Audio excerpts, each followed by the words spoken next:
आजकल डिज़ाइनर्स भी कोड कर रहे हैं वाइब कोडिंग के थ्रू। मुझे नहीं पता डेटाबेस क्या है, लेकिन फिर भी मैं एक प्लेटफॉर्म बना रहा हूँ। लेकिन जब मुझे पता होगा कि एक्चुअल में डेटाबेस क्या है, फ्रंट एंड क्या है, बैक एंड क्या है, तो मैं उससे ज़्यादा रेजोनेट कर सकता हूँ। फिग्मा में हम कंपोनेंट्स बनाते हैं ताकि हम उस चीज़ को रीयूज़ कर सकें, ठीक है। मैक्सिमम टाइम एक ही कंपोनेंट्स को हम बुलाएं, उसमें पैरम्स पास करें और उसकी हम बार बार चेंज कर सकें। एग्जैक्टली डेवलपमेंट साइड पे भी यही हो रहा है। आप एक कंपोनेंट बना रहे हैं, आप उसमें पैरम पास करते हैं, उसको मल्टीपल टाइम यूज़ करते हैं। अगर आपको चेंज करना पड़ रहा है तो आप एक ही उसके पेरेंट कंपोनेंट को चेंज करेंगे और बाकी सारा उसी तरह से वो एक ही दफ़ा चेंज करना पड़ेगा और जहाँ जहाँ पे वो लगा हुआ है वो चेंज होता जाएगा, अनलेस उसमें कुछ प्रॉपर्टीज़ या पैरम्स डिफरेंट है। Our first speaker have worked as a product designer at DevSync, and he worked at Coden Labs as well, and he's right now working as a product designer at Fitra. I would like to welcome Syed Saqib Abbas on the stage. Please give a round of applause and welcome him on the stage.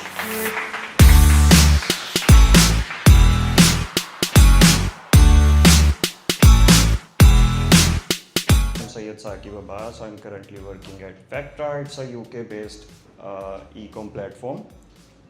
Okay, I'm just wondering कि आप में से कितने लोग full time developers हैं? ठीक है, ठीक है, ठीक है, ठीक है। और आप में से कितने ऐसे डिज़ाइनर्स हैं जो कोड करना जानते हैं? सभी जानते हैं यार, परफेक्ट है। सो हमारा जो इवेंट है आज का वो डिज़ाइन डेव कोलैबोरेशन पे होगा। कुछ कन्फ्यूजन्स डिज़ाइनर पे रह जाती हैं डिज़ाइनर्स को कि हैंड्स ऑफ किस तरह से करना है अपना डिज़ाइन। कुछ कन्फ्यूजन्स हमारे डेवलपर्स के पास रह जाती हैं कि अगर डिज़ाइन उनके पास आया है तो उसे किस तरह से इम्प्लीमेंट करना है एज अ होल, और ताकि सीमलेस इंटीग्रेशन भी हो जाएँ, सीमलेस जो है ना हमारा इंटरफेस भी बन जाए, एक्सपीरियंस भी बड़ा ज़बरदस्त हो, उसकी स्पीड भी अच्छी हो ना। Okay, so designers, I have a question for you guys. कितनी दफ़ा ऐसा हुआ है कि आपने कोई डिज़ाइन इंटरफेस किया है, कोई डैशबोर्ड बनाया और जब डेवलपर्स के पास गया और डेवलपर ने कहा भाई ये नहीं हो सकता? आपके साथ भी हुआ है, आपके साथ भी हुआ है, ठीक है, आपके साथ भी हुआ है। सो बीइंग अ डिज़ाइनर हम एम्पैथाइज कर सकते हैं, हम चीज़ों को एक्सपीरियंस की नज़र से देख सकते हैं, ठीक है। और हमारा आइडियल जो गोल है वो यूज़र्स के लिए अपने डिजिटल प्रोडक्ट्स को सीमलेस करना है, ठीक है, ताकि वो बेहतर एक एक्सपीरियंस भी जनरेट कर सके और अपना काम भी कर सके रोज़ का। अच्छा, अब मसला कहाँ आता है कि हम एक इंटरफेस डिज़ाइन तो बड़ा अच्छा कर लेते हैं, हम यूज़र के साथ एम्पैथाइज भी कर लेते हैं, उनके रिक्वायरमेंट को फंक्शनल मॉड्यूल्स में कन्वर्ट भी कर लेते हैं, बट हम जहाँ पे थोड़ी बहुत मार खा लेते हैं दैट इज़ के हमें टेक्निकल साइड चीज़ों की नहीं पता। So Figma is a medium to communicate between design and development, ठीक है। अब जो चीज़ हम उस पर बना रहे हैं जब तक वो ठीक तरह से डेवलपर को कम्युनिकेट नहीं होगा वो कभी भी ठीक तरह से बन नहीं सकता। वी ऑल एग्री, ठीक है। अब अगर कोई डिज़ाइनर एक चीज़ जानता ही नहीं है कि जो मैं इंटरफेस बनाने जा रहा हूँ क्या वो टेक्निकली पॉसिबल है, ठीक है, हमारा टेक स्टैक कौन सा है, ऊपर लैंग्वेज कौन सी लगेगी, ठीक है, हम अगर किसी CMS से जा रहे हैं तो CMS की लिमिटेशन क्या है, डाल। तो आज का जो इवेंट है अगर हमारा वाईफाई कनेक्ट हो जाए तो हम इसी के बारे में देखेंगे कि किस तरह से डिज़ाइनर्स सीमलेसली डेवलपर्स के साथ कोलैबोरेट कर सकते हैं, कीपिंग इन माइंड कि हमारा टेक्निकल कंस्ट्रेंट्स क्या है, हमारी टाइमलाइंस क्या है, हमारी टेक्निकल एफर्ट्स क्या हैं, and all this.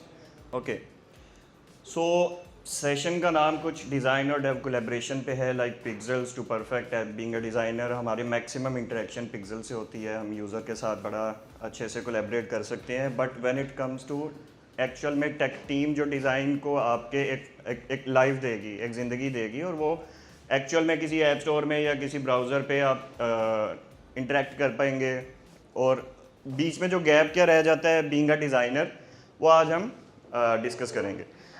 Session goals हमारे कुछ होंगे कि हम दोनों डिज़ाइन और डेवलपमेंट में थोड़ा सा ब्रीच कर सकें, गैप को अंडरस्टैंड कर सकें, how digital product come to life. एक दफ़ा प्रोडक्ट फिग्मा में बन गई, वो एक्चुअल में यूज़र कैसे उसे इंटरेक्ट कर पाएगा, how to design smarter by thinking structurally and technically, ठीक है, किस तरह से हमारा जो डेटा है वो कैटेगराइज होगा हमारे डिज़ाइन में। Encourage better communication with tech team. So एक प्रिंसिपल है कि जब भी आपको किसी से इंटरेक्ट करना पड़ता है तो आप कोई language as a medium use करते हो, ठीक है। आप किसी फॉरनर से बात करोगे तो आप मोस्ट प्रोबेबली उसी की लैंग्वेज में बात करोगे। अगर आप उसको लैंग्वेज आपको नहीं आती तो आप इशारों में बात कर सकते हो, लेकिन बट वो भी बहुत मुश्किल है, ठीक है। सो बीइंग अ डिज़ाइनर आप डेवलपर्स के साथ कैसे कोलैबोरेट करोगे, उनकी लैंग्वेज में, सो वो भी हम इसी सेशन में देखेंगे। सो मीट आमना, आप सब आमना को जानते हैं, और आमना एक सीज़न UI/UX डिज़ाइनर हैं जिनको इंडस्ट्री में भी कुछ साल हो गए हैं और वो बड़ा अच्छा डिज़ाइन करना जानती हैं। और हाँ, अभी तक एक एजेंसी में काम करते हुए एक उनका जो करियर था वो बड़ा सक्सेसफुल था। The moment she shifted to a product company और IT सर्विसेज बेस्ड कंपनी, उनको एक मसला पैदा ये हुआ कि अभी अभी उन्होंने एक डैशबोर्ड बनाया, ठीक है, उसमें बड़ा ज़बरदस्त डाटा भी है, उसमें उन्होंने बड़ी ज़बरदस्त विजुअलाइजेशन भी करवाई डेटा की, चार्ट्स भी दिए, ब्ला ब्ला ब्ला ब्ला। लेकिन जैसे ही वो डिज़ाइन टेक टीम के पास गया, टेक टीम ने कहा भाई ये तो पॉसिबल ही नहीं है, ठीक है, हमें लॉजिक्स चाहिए, ये चार्ट में डाटा कहाँ से आ रहा है, ठीक है, अगर आपने लॉगिन बनाया तो ये इंटीग्रेशंस कहाँ से आई हैं, ठीक है। सो ये वो सब चीज़ें हैं जो हम बीइंग अ डिज़ाइनर डेवलपर्स के साथ स्ट्रगल करते हैं, ठीक है। और ये आमना, ये आप भी हैं, आप भी हैं, आप भी हैं, मैं भी हूँ, ठीक है, टू सम एक्सटेंट। हम डिज़ाइन में इतना एम्पथाइज कर जाते हैं चीज़ों को, या हम कोई इंस्पिरेशन लेते हैं तो उसमें इतनी सारी चीज़ें होती हैं कि हम भूल जाते हैं एक्चुअल में उसका पर्पस क्या था, ठीक है। सो आमना को रियलाइजेशन हुई कि लाइक मेरे डिज़ाइन सेंस तो मुझे अच्छी है, मैं आई कैन डिज़ाइन, ठीक है, मैं यूज़र से उसकी नीड्स भी पूरी कर सकती हूँ, मैं एक्सपीरियंस भी ले सकती हूँ, बेहतर कर सकती हूँ, लेकिन when it's come to collaborate with the development team, वहाँ पे कुछ ऐसी चीज़ है जो मुझे अभी भी सीखनी है, ठीक है। अब आमना बहुत मुश्किल में है, ठीक है, वो फ्रस्ट्रेटेड है, लेकिन आमना के पास एक सुपर पावर है, आमना के पास है क्यूरियोसिटी। सो आमना की क्यूरियोसिटी उसको पुश करती है कि वो सीखे व्हाट इज़ फ्रंट एंड, ठीक है, व्हाट इज़ डिप्लॉयमेंट क्या होती है, ठीक है, ये डेटा जो मुझे डेवलपर कह रहा है ये आ कहाँ से रहा है, ये एक्चुअल में डेटा है क्या, ठीक है, डेटाबेस क्या होती है, इंटीग्रेशंस क्या होती हैं, ठीक है, CI/CD क्या है, डेवऑप्स क्या है। अब आमना को इन सब चीज़ों का पता होना बीइंग अ डिज़ाइनर ज़रूरी नहीं था 3 से 4 साल पहले तक, ठीक है। अब जैसे ही हम सर्विसेज में आए या प्रोडक्ट में आए, फास्ट पेस इन्वायरमेंट है, यही आ गया, ब्ला ब्ला ब्ला ब्ला, अब ज़रूरी है आमना को कि वो जाने कि एक्चुअल में प्रोडक्ट लाइव कैसे जा रही है, पिक्सल से उसका फ्रंट एंड कैसे बन रहा है, बैक एंड किस चीज़ की नाम है, ठीक है, ये क्या ब्ला है, डेटाबेस क्या होती है, ठीक है, डाटा कहाँ स्टोरेज हो रहा है, डाटा को रिट्रीव कैसे कर रहे हैं। तो आमना ने जब ये चीज़ें सीखनी शुरू की, या एटलीस्ट उसकी क्यूरियोसिटी ने उसको पुश करना शुरू किया, तो आमना ने 1 बाय 1 कर्टन्स हटाने शुरू किए, ठीक है, उसने सीखना शुरू किया कि एक्चुअल में अगर मुझे डेवलपर कह रहे हैं ये फ्रंट एंड पे पॉसिबल नहीं है, तो आमना को तो यही किसी ने बताया था कि जो फिग्मा में पॉसिबल है वो डेवलपमेंट में भी पॉसिबल है किसी भी लिंगो में। लेकिन अब मुझे डेवलपर क्यों कह रहे हैं कि ये एक्चुअल में पॉसिबल नहीं है, हमारे पास कॉन्स्ट्रेंट्स हैं, हम किसी CMS से जा रहे हैं, हमारे पास कोई ऐसा प्लेटफॉर्म है जहाँ पे ये सपोर्टेड नहीं है। अच्छा, अब आमना ने 1 बाय 1 कर्टन्स हटाना शुरू किए। अब पहली आमना के पास एक लेयर आई फ्रंट एंड की। आमना ने सोचा अच्छा हम तो डिज़ाइन कर रहे हैं लेकिन फ्रंट एंड किस बला का नाम है, आप में से बहुत सारे डेवलपर्स भी हैं, लेकिन फिर भी डिज़ाइनर्स जानते हैं कि एटलीस्ट फ्रंट एंड क्या होता है। सो ये सेशन डिज़ाइन एंड से डेवलपमेंट को देखने का एक स्कोप दे रहा है, ठीक है, ताकि आप डिज़ाइनर्स डेवलपर के साथ बेटर कम्युनिकेट कर सकें और आपका जो कोलैबोरेशन है वो सीमलेस हो सके। सो फ्रंट एंड पे जब आमना गई और फ्रंट एंड पे आमना ने एक्सप्लोर किया कि यार इसमें तो 2-3 चीज़ें मुझे नज़र आ रही हैं। अब ये किसी HTML किसी बला का नाम मुझे बता दिया, किसी ने बताया अच्छा CSS भी फ्रंट एंड के लिए है, और अब मुझे कोई बता रहा है अच्छा JS भी फ्रंट एंड में यूज़ हो रही है। तो एक्चुअली में ये तीनों चीज़ें मिलके बना क्या रही हैं। मैं तो सिर्फ डिज़ाइन कर रही हूँ, मैं कोई डैशबोर्ड बना रही हूँ, मैंने स्टैट्स प्रोटोटाइप कर दिए, लेकिन एक्चुअल में ये कितने कंपोनेंट्स हैं जो मिलके मेरा डैशबोर्ड जो है ना वो लाइव कर रही हैं। तो आमना को पता लगा कि अच्छा इसमें तो 3 सब लेयर्स आती हैं, HTML भी आती है, CSS भी आती है, जावास्क्रिप्ट भी आती है, ठीक है। और इसको एग्जांपल के तौर पे हम ऐसे लेंगे कि लेट्स से आमना ने कोई घर बनाना था और उसका सबसे पहले ग्रे स्ट्रक्चर खड़ा किया, ठीक है। अब ग्रे स्ट्रक्चर एग्जैक्टली वही है जो हम फिग्मा में वायर फ्रेमिंग कर रहे होते हैं। बिफोर प्रोसीडिंग टू कलर्स और एक्सेसिबिलिटी ब्ला ब्ला ब्ला ब्ला, हम एटलीस्ट उसका स्ट्रक्चर खड़ा करते हैं कि हमें पता हो कि कौन सा रूम किस जगह पे है, ठीक है, एलिवेशन कितनी होगी, कितने कमरे होंगे, कौन सी किचन की साइड पे होगा, उसका डोर की साइड पे होगा, ब्ला ब्ला, ठीक है। अब आमना ने जब बेस स्ट्रक्चर खड़ा कर लिया तो आमना को पता लगा अच्छा अब इसको तो मैंने पेंट भी करना है। अब पेंट की जब बारी आई तो आमना ने सीखा अच्छा CSS किसी बला का नाम है। सो CSS से उसने उसको पेंट किया, उसमें एलिमेंट्स ऐड किए, ठीक है, उसमें रैक्स ऐड किए, सो एटलीस्ट वो दिखने के काबिल हो जाए। अब वो घर ऐसा था कि उसमें इलेक्ट्रॉनिक डोर था और इलेक्ट्रॉनिक डोर खुल ही नहीं रहा था, ठीक है। आमना को एक रात गाय गुजारनी पड़ी। उसकी वजह क्या थी, वो इलेक्ट्रॉनिक डोर लगा हुआ है लेकिन उसकी इंटीग्रेशन नहीं हुई, ठीक है। अब उसको फंक्शनल करने के लिए आमना ने सीखा कि अच्छा JS भी किसी बला का नाम है। JS से उसकी JS के साथ उसका जो घर का दरवाज़ा वो खुल भी सकता है, ठीक है। उसके बिहेवियर ये है कि उसमें कोई सर्टन एक्शन जाएगा, वो दरवाज़ा खुलेगा और फिर ही आमना अंदर जा सकेगी। तो आमना को भी समझ आई कि अच्छा फ्रंट एंड पे ये 3 चीज़ें हैं जो इसेंशियली तौर पे हमें ज़रूरत पड़ती है किसी भी इंटरफेस को डिज़ाइन करने के लिए। अब बात करते हैं कॉन्स्टेंट्स की। कॉन्स्टेंट्स में आमना ने आहिस्ता आहिस्ता अच्छा क्यूरियोसिटी से ये सीखा कि मेरा जो इंटरफेस है जो मैं डिज़ाइन कर रही हूँ वो मल्टीपल लैंग्वेजेस में भी बन सकता है, वो मल्टीपल फ्रेमवर्क्स में भी बन सकता है, वो मल्टीपल प्लेटफॉर्म्स पे भी बन सकता है। अब सीखने वाली बात यह थी कि आमना ने पहले कंसीडर करना शुरू किया कि अच्छा मेरा जो इंटरफेस मैं बना रही हूँ एक्चुअल किस लैंग्वेज में बनने जा रहा है, ठीक है, वो किस फ्रेमवर्क पे बनने जा रहा है। वहाँ पे कोई लिमिटेशन है स्ट्रीमलिट की तरह? अच्छा नहीं है, तो फिर मैं इसको और बना सकती हूँ ईजिली।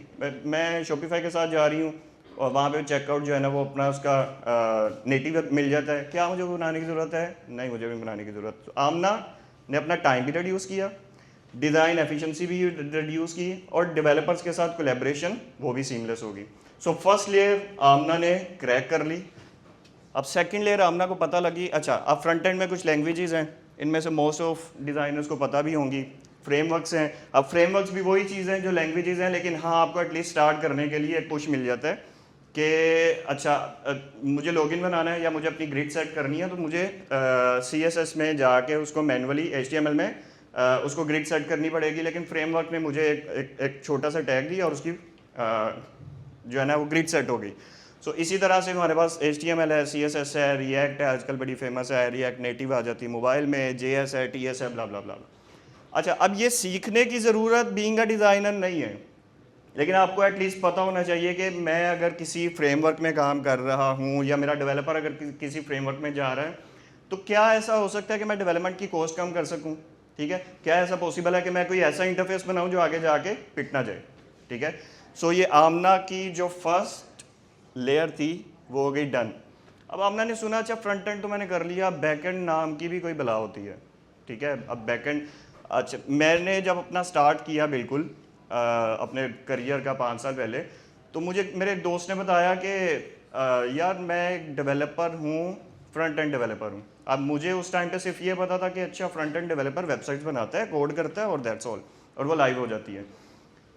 अब उसी का दोस्त एक दफ़ा मुझे मिला और वो मुझे कह रहा है बैक एंड डेवलपर हूँ, ठीक है। अब मेरे लिए ये एक नई बला थी और मैं उसको बैठ के मैं उससे पूछ रहा हूँ यार अगर फ्रंट एंड पे वेबसाइट बन गई है तो आपका क्या काम है बैक एंड पे, ठीक है। सो मेरा स्कोप उस टाइम पे कम था तो मेरे लिए एक नई चीज़ थी। फिर मुझे उसने बताया कि अच्छा लेट से आप एक एज्यूम करो फ्रंट एंड पे कोई डाटा आपने ऐड किया, आपका नाम सेव हुआ और बाद में जब आपने लॉगिन किया तो वो डाटा कहाँ से आया, ब्ला ब्ला। सो ये अभी स्कोप से बाहर चला जाएगा, लेकिन हाँ फ्रंट एंड के बाद सबसे डोमिनेट चीज़ बैकएंड।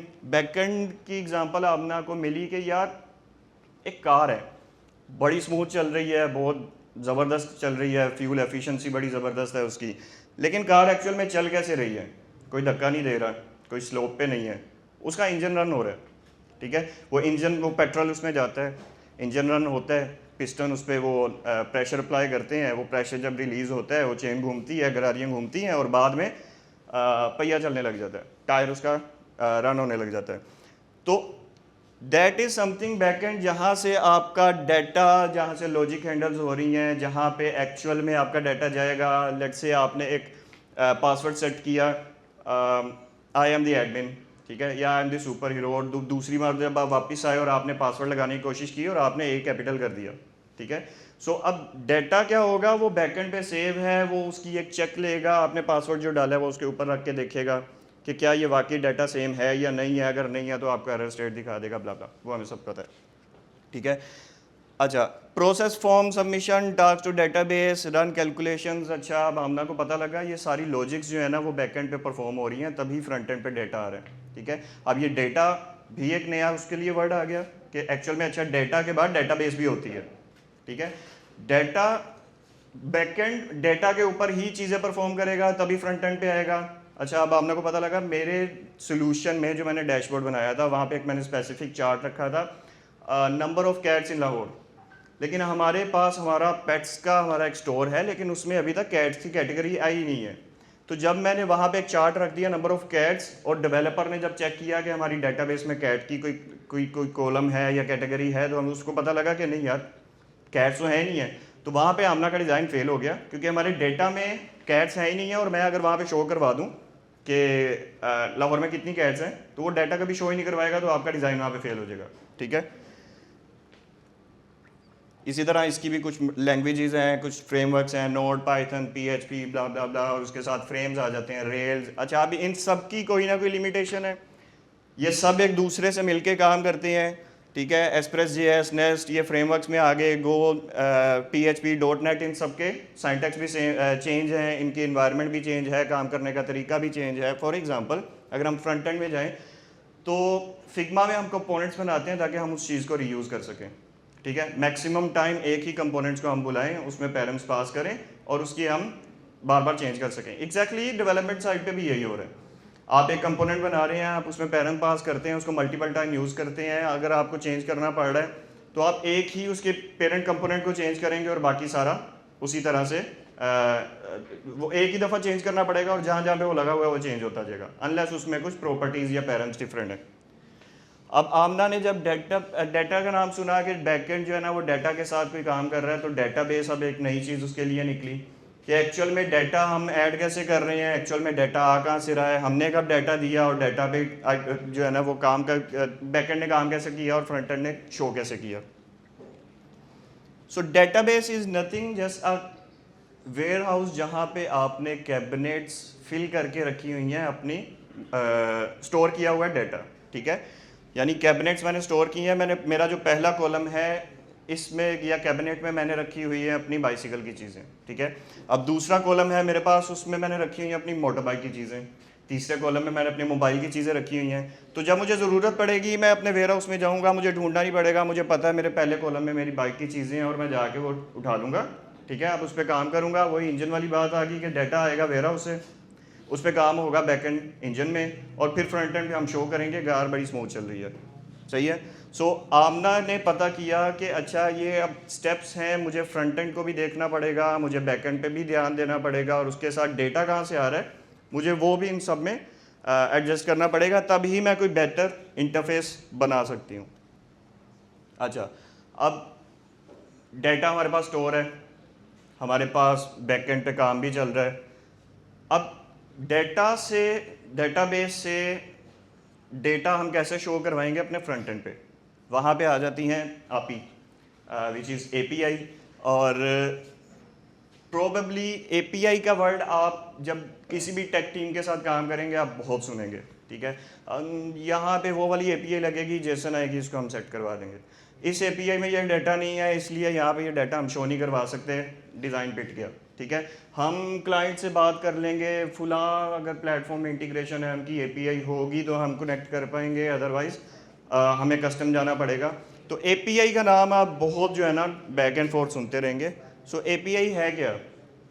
आप किसी रेस्टोरेंट में जाते हैं, आपने जाके वेटर को बुलाया, वेटर से आपने बोला कि यार मुझे आज सैलेड खाना है, तो आप ऐसा करो मुझे एक सीजर सैलेड ला दो। अब वेटर जाएगा बैकएंड पे स्टोर में एक शेफ़ खड़ा हुआ है जो कि आपके उसके सैलेड को प्रेप करेगा, और उसके बाद वो वेटर को देगा और वेटर आके आपको सर्व कर देगा। सो इस सारी जर्नी में वेटर आपका है API। आपने API को रिक्वेस्ट की, API गई डेटाबेस में से उसने इंग्रेडिएंट्स लिए, वहाँ पे बैकएंड डेवलपर ने उस पर काम किया, और बाद में आपको फ्रंट एंड पे लाके API ने आपका सीजर सैलेड दे दिया। ठीक है, so this is an ecosystem छोटा सा जो कि फ्रंट एंड से लेके बैक एंड तक सारी चीज़ों को मैनेज करता है, आपस में चीज़ें कम्युनिकेट कैसे करते हैं। सो ये एक आपके लिए एक टास्क है। अगर मैं इस बटन पे क्लिक करता हूँ सी वेदर, तो मेरे पास क्या इंफॉर्मेशन आएगी? एनीवन? Weather information. अच्छा, वेदर इंफॉर्मेशन में लॉजिकली लेट से आप लाहौर में बैठ के अगर आपने इस बटन पे क्लिक किया है तो आपको क्या चीज़ शो होगी? लाहौर का वेदर, करंट वेदर, ठीक है। आपको कैलिफोर्निया का वेदर नहीं शो होगा, या आपको पूरी दुनिया की वेदर रिपोर्ट नहीं आएगी, क्योंकि वो आपके लिए ज़रूरी नहीं है, आपको चाहिए भी नहीं है, उनको भी चाहिए नहीं है जो शो करवाने की, ठीक है। तो जैसे ही मैंने इस बटन पे क्लिक किया, एक एपीआई ट्रिगर हुई जो कि गई वेदर फोरकास्टिंग स्टेशन। वहाँ से उसने एपीआई ने चेक किया, अच्छा मेरी एपीआई हिट हुई है लाहौर में और मुझे लाहौर का वेदर चेक करना है, तो उसने सिर्फ आपको वेदर ही दिया, ठीक है। उसने टेम्परेचर दिया, उसने कंडीशन दी, और फिर बाद में यही डाटा फ्रंट एंड पे शो हो गया, सही है। अब यहाँ पे ये भी पॉसिबल था कि अगर मैं वेदर चेक करूँ तो मुझे पूरी पाकिस्तान का वेदर आ जाए कि ह्यूमिडिटी क्या है, उसमें बारिश कब होगी, फैसलाबाद में क्या वेदर है, लाहौर में क्या वेदर है, इस्लामाबाद में क्या वेदर है, लेकिन नहीं हो रहा। उसकी वजह यह है कि आपने लाहौर में बैठ के उस पर क्लिक किया। आपके लिए जो मोस्ट इम्पॉर्टेंट इन्फॉर्मेशन है वो यही है कि लाहौर में एक्चुअल में वेदर क्या है। अगर मैं इस सर्च को थोड़ा ब्रॉड करूं कि Lahore weather in terms of winter, fall, winter क्या स्नो पड़ेगी नहीं पड़ेगी, तो उसको अब ये एपीआई जब जाएगी तो ये पूरा डाटा फेच करके लाएगी। लेकिन अभी मेरे पास सिर्फ काम था कि मैं अपने डाटा को रिट्रीव कर सकूं अपनी डेटाबेस से एपीआई के थ्रू, ठीक है। तो जैसे ही बटन पे क्लिक हुआ, एक एपीआई ट्रिगर हुई, वो डेटाबेस में गई, उसने जाके कॉलम देखा कि किस कॉलम में लाहौर का वेदर आज का पड़ा हुआ है, वो वहाँ से लेके आई। बैक एंड इसमें इन्वॉल्व हुआ नहीं हुआ, उसने फ्रंट एंड पे ला के काम दिखा दिया, ठीक है। सो इसी तरह से इंटीग्रेशंस काम करती हैं। आप इंटीग्रेट करते हैं अपने प्लेटफॉर्म को किसी और प्लेटफॉर्म के साथ, आपको वहाँ से फॉर एग्जांपल एक एग्जांपल लेते हैं। आपका बुक मी को सब जानते होंगे, ठीक है। आप वहाँ से कोई टिकट बुक करते हैं। अब जब आप किसी स्पेसिफिक टिकट पे जाके क्लिक करते हैं उसकी डिटेल्स देखने के लिए, तो उसको आप अच्छा, वो जो इन्फॉर्मेशन है वो एयरलाइन से आ रही है सारी, ठीक है। लेकिन एयरलाइन के पास करोड़ों जो है ना वो कॉलम्स में डाटा पड़ा हुआ है।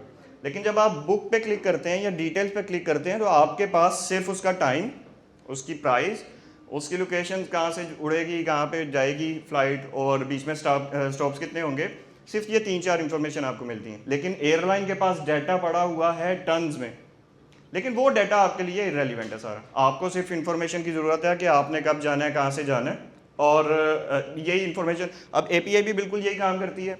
जहाँ की इंटीग्रेशन जहाँ पे हुई होगी और आपको एक स्पेसिफिक डाटा चाहिए, तो एपीआई उतना ही डाटा आपको लेके आया करेगी, बजाय इसके कि वो पूरी शीट ला के या पूरी डाटाबेस आपको शो करवा दे।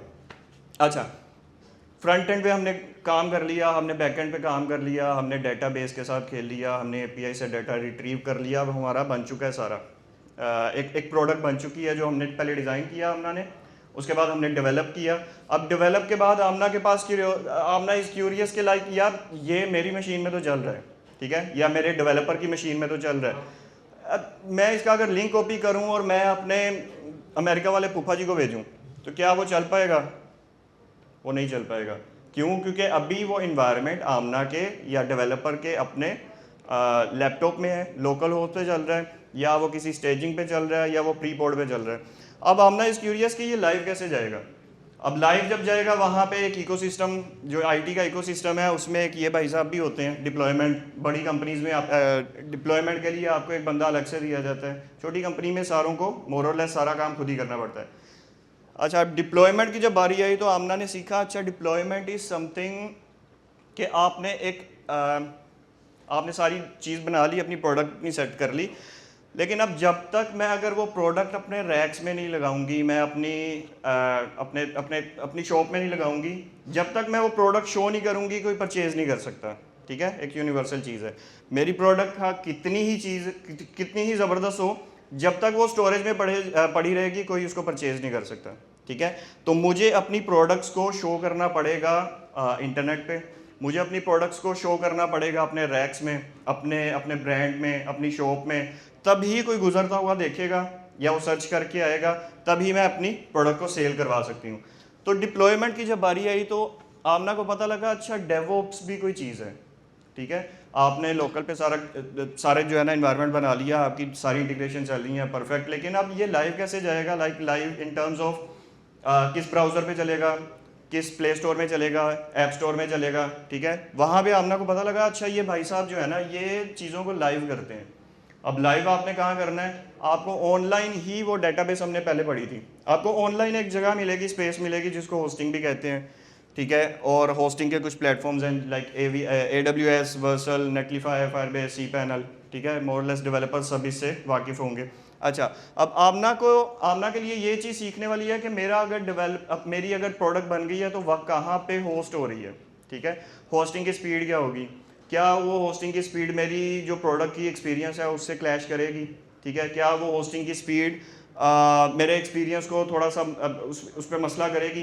तो आमना के लिए ये जो चीज़ें हैं ये क्यूरियस थी, आमना के लिए कंसीडरेबल चीज़ें थी। तो आमना ने पता लग गया अच्छा पूरा इकोसिस्टम हम फ्रंट एंड से चले, डिज़ाइन कर लिया, फ्रंट एंड से चले, फ्रंट एंड से लेके प्रोडक्शन तक कितने स्टेप्स ऐसे हैं जो कि इसमें इन्वॉल्व होंगे, ठीक है। उसके बाद ही हमारी प्रोडक्ट लाइव जा सकेगी। अच्छा, अब आमना को पता लगा कि यार आर्टिफिशियल इंटेलिजेंस करके ना कोई चीज़ है जो कि मार्केट में आई है और कंपनीज़ कह रही हैं कि अच्छा हम तो इससे बंदे जो अपनी वर्कफोर्स कम कर लेंगे, ठीक है। आमना दोबारा पैनिक कर गई है। आमना के पहले थोड़ा सा वो पैनिक ख़त्म हुआ अपनी क्यूरियोसिटी ख़त्म करके, लेकिन फिर आमना को पता लग गया अच्छा AI ML क्या मुझे कोड दोबारा सीखना पड़ेगा, क्या मुझे प्रॉम्प्ट इंजीनियरिंग करनी पड़ेगी, क्या ऐसी चीज़ है जो लाइक मैंने ये सुना है कि ये जो 3 चीज़ें हैं ये हम डिज़ाइनर्स को सबसे पहले खा जाएंगी, क्या एक्चुअल में बाकी ये है। तो आमना ने फिर वो अपनी आउट ऑफ क्यूरियोसिटी चीज़ें सीखनी शुरू की। बट हम पहले देख लेते हैं कि ये 3 चीज़ें हैं क्या और इनमें फ़र्क क्या है। मोर और लेस एक ही डोमेन में ये तीनों चीज़ें नाम लिया जाता है। आर्टिफिशियल इंटेलिजेंस भी है, मशीन लर्निंग भी है, ठीक है, LLMs भी आ गया। अब इनमें फ़र्क क्या आ गया, अच्छा तीनों हैं, तीनों मोर और लेस सेम चीज़ें हैं, लेकिन हम इसको कैटेगराइज कर देते हैं उसके यूज़ केस की बेस पे। सो AI is a bigger paradigm जो कि आजकल सबके ज़ुबान पे है, ठीक है। ये अब कंप्यूटर सिस्टम की एबिलिटी होती है जो खुद ही चीज़ें सीखे, उसको इम्प्लीमेंट करे, उसी से नई चीज़ें सीखे, एक्सपेरिमेंट करे और अपने जो है ना वो वर्क फ्लोज को बेहतर कर सके और ऑटोमेट कर सकें, ठीक है। ML आ गया। ML में भी आप यही करते हैं कि मशीन खुद ही चीज़ें एक्सपेरिमेंट करेगी, खुद ही सीखेगी, ठीक है, और खुद ही सीखने के बाद उसको प्रोग्राम भी उसका खुद होगा और वो ऑपरेट भी खुद ही करेगी। LLM इज समथिंग कि आपने AI को एक ख़ास डाटा सेट पे ट्रेन कर दिया, अब वो रिपीटेडली वही काम करेगा, ठीक है। और डेवलपमेंट में जब डिज़ाइन में हम बात काम करते हैं, कोई लेट्स से आपके पास कोई एजेंटिक AI प्रोजेक्ट आया जिसमें कोई ख़ास LLM है जो या तो कोई चीज़ इमेज जनरेट करवा रहा है या वो LLM कोई कंटेंट जनरेट करवा रहा है। सो बेसिकली उसके पीछे भी AI की ही कोई API होती है जिसको आप एक ख़ास डाटा सेट पे ट्रेन करते हो, उससे वही काम लेते हो जितना उसको चाहिए या जितना आपको चाहिए, ठीक है। सो ये सेग्रीगेशन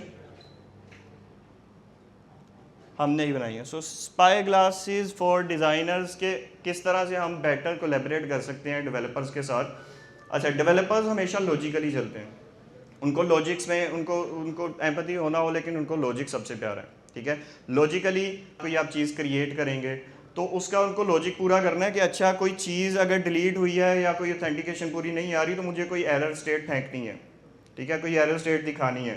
तो वो अल्टीमेटली वो तब भी दिखा पाएंगे जब आपने कोई मॉडल बनाया होगा, जब आपने कोई टोस्ट बनाया होगा, ठीक है। और टोस्ट में वो बताएगा कि एक्चुअल में आपका डाटा रिट्रीव नहीं हुआ, आपका लॉगिन सक्सेसफुल नहीं हुआ, तभी आपको एरर स्टेट दिखाई जा रही है।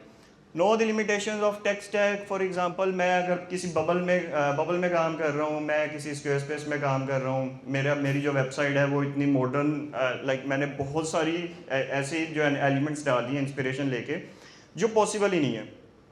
तो अगर मुझे डिज़ाइन करने से पहले पता होगा, लेट से मैं कोई AI का प्रोजेक्ट कर रहा हूँ स्ट्रीमलिट में और उसमें बहुत ज़्यादा कस्टमाइजेशन जो है ना वो पॉसिबल ही नहीं है, तो मैं उसको अपने डिज़ाइन को मिनिमल रखूँगा, अपनी फंक्शनैलिटी को मिनिमल रखूँगा ताकि डेवलपर्स को भी मसला ना हो और क्लाइंट को भी मसला ना हो। Respect component hierarchy and responsive design structure, we all know के कंपोनेंट्स किस लिए काम होते हैं, एग्जैक्टली उसी तरह से डेवलपमेंट में भी कंपोनेंट्स जो है ना वो यूज़ होते हैं। Learn how to read JSON API response, हाँ ज़रूरी नहीं है लेकिन आपको एटलीस्ट पता होना चाहिए। अक्सर क्लाइंट आपको ये भी करते हैं कि आपको अपने डाटा सेट में से कोई एक सेट देते हैं फॉर अपना सैंपल के तौर पे, तो उसमें से आपको पढ़ना पड़ जाता है कि अच्छा इस एपीआई में इस डाटा सेट में हमारे पास कौन सा डाटा है जो हम आगे शो करवा सकते हैं, ठीक है। सो ये ज़रूरी नहीं है लेकिन हाँ पता होना चाहिए, और पता हो तो बहुत अच्छा है। अंडरस्टैंड स्क्रैपर्स, एपीआई ऑथेंटिकेशन क्या होता है, डाटा सोर्स क्या होता है, ये सारी चीज़ें हम अभी तक देख चुके हैं। अच्छा, फाइनल वर्ड मोरलेस वही है जो सबको पता है कि डिज़ाइन, आज से अगर मैं 3-4 साल पहले की बात करूं तो डिज़ाइन हैंड्स ऑफ करना कोई ज़्यादा मुश्किल नहीं था, ठीक है। आप डिज़ाइन बनाते थे, आप क्लाइंट को लिंक भेज देते थे, ठीक है। आप डिज़ाइन बनाते थे, आप अपनी टेक टीम को भेज देते थे, ठीक है। लेकिन आज के टाइम में डिज़ाइन जो है ना वो एक डिज़ाइनर के पास मूविंग फॉरवर्ड एक पीएम की जिम्मेदारी भी आ जाती है, ठीक है। वो प्रोजेक्ट को कैसे सक्सेसफुली लेके चलता है, और डिज़ाइनर्स ही क्यूए भी देख रहे होते हैं अपने जो इंटरफेसेस डिज़ाइन है, उसका एक्सपीरियंस है, उसकी एनिमेशन है, वो भी देख रहे होते हैं। So design is no longer just about what it looks like, it's about how it works, ठीक है। मुझे याद है कि हम जब प्रोडक्ट में थे तो आफ्टर प्रोडक्शन एक क्यूए का सेशन तो होता था, लेकिन एक डिज़ाइनर्स का सेशन भी बैठता था कि एक्चुअल में चला के देखें जो हमने बनाई थी, जो हमने इंस्पिरेशन इनको दी थी, वो एक्चुअल में चल रही है या नहीं। तो जब तक आपको डेवलपमेंट के कोर में थोड़ी सी चीज़ों का पता नहीं होगा कि लिमिटेशंस क्या है, या एक्चुअल में ये चीज़ बिल्ड कैसे हुई है, ठीक है, तब तक वो वाली जो चीज़ है वो आपकी होपफुली थोड़ी बहुत रह जाए। Understanding code is about become a developer, it's about more becoming a better designer. सब पता है आजकल डिज़ाइनर्स भी कोड कर रहे हैं वाइब कोडिंग के थ्रू, ठीक है। मुझे नहीं पता डेटाबेस क्या है, लेकिन फिर भी मैं एक प्लेटफॉर्म बना रहा हूँ। लेकिन जब मुझे पता होगा कि एक्चुअल में डेटाबेस क्या है, फ्रंट एंड क्या है, बैक एंड क्या है, तो मैं उससे ज़्यादा रेजोनेट कर सकता हूँ, ठीक है। A technical way designer creates works that not just beautiful but buildable. So thank you. हाँ, किसी का कोई क्वेश्चन, कोई क्यूरी, कोई ambiguity, confusion? Sure.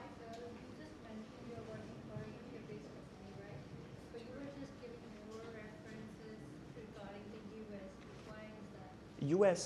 Yeah, you just said California, or it's how the general works. I'm just trying to understand how, sorry. I think इसके पीछे मेरी OTT platform की सब्सक्रिप्शन हो सकती है।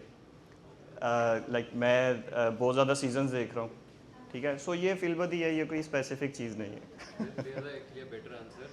It's because the biggest tech market is the US. कह सकते हैं, लाइक मैं अगर उस सेंस में नहीं बोल रहा तो हाँ, मैं अपने रेफरेंस बोल रहा हूँ, कैलिफोर्निया, हाँ मुझे अच्छा लगता है, मैंने बोल दिया। It's not like something logical. Super power. जी सर। एज अ डिज़ाइनर्स जो कि पहले डेवलपमेंट भी कर चुके हैं एंड डेवलपर्स के साथ काम भी करता है, so I wanted to ask, as you have mentioned multiple tech stacks and multiple languages and models, so मैं ये पूछना चाहता था कि don't you feel like कि एक डिज़ाइनर के लिए कोडिंग के लॉजिक को ही अगर वो जान ले, what's the logic behind everything rather than getting too much involved into coding, क्या वो उसके लिए काफ़ी नहीं होगा? Because I've worked with teams and I've worked with tech teams as well, और उनके एक्सपीरियंस से मैंने ये तो जाना कि लॉजिक वुड बी एवरीथिंग। तो अगर हमारे पास प्रॉपर लॉजिक है, we really need to get this much in coding and all.